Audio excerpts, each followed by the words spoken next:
Umamin ang aktres na si Francine Diaz na pinagseselosan daw niya sa atensyon at quality time kay Seth Fidelin. Naku, sino kaya ito? Well, hindi pala ito tao, kundi isang laro. Gumugugol daw kasi talaga ang aktor ng ilang oras dito at halos nakakaligtaan na ang quality time nila ng aktres maski online lang. Wala na daw kasi siyang time kahit tanungin si Francine kung anong ginagawa niya o ayain man lang daw siyang mag-join sa paglalaro. Kaya ang ending, pabirong nagbanta si Francine sa karakter sa laro ni Seth na itatapon niya raw ito sa bangin. Nakakaloka. Laro pala, hindi tao. Parang online game siguro yun, Oo, diba? parang diba, parang si Alden din, meron nga siyang company, diba, doon sa mga games na yon. Yung ba yung even, Oo. And even si ML, oo. tama, And even si Raver Cruz, diba? Sabi niya pagka daw naglaro na sila talagang nakafocus na sila. Kaya nga may kanta na Oo. Diba?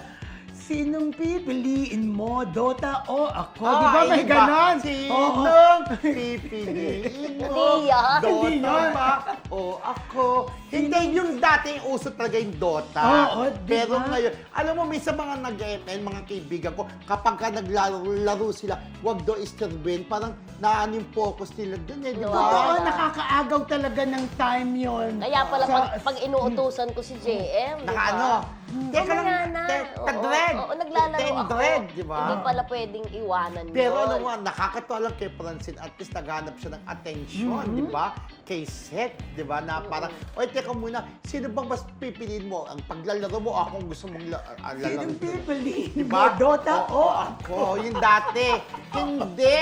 Ibig sabihin, di ba? Pagka naman siyempre mga kabataan ngayon talagang nahuhook talaga sa mga online True, games. totoo diba? yan. Correct. Pero at least nakakatawa nga lang si So, hindi na tayo kabataan May kasi selos. hindi natin Pero na-appreciate ano, yun, no? sobra naman ang banding sa online ni na Francine at saka ni Seth doon sa pelikula nila, di ba? Ay, oo. My Future At ang You. ganda Napanood ng mo ba? pelikula. Oo, Ang oo. ganda, no? Oo, Istorya. diba? At ang galing-galing ni Seth at saka din si Francine. fairness. Pero ang galing talaga Nagustuhan ni ko yung Seth. ending, di ba? Ganda. Nakakakilabot, di True. ba? Oo. At saka marami talagang nanood, hindi sila pinabayaan ng mga Pag-uusapan Francet. natin mamaya Mga yan. fans nila, di ba? Congratulations, Seth Pedili. Nanalo ka ng breakthrough performance, di ba? Sa Yes. gabi ng parangal. Kasi ang usay-usay mo sa My Future You.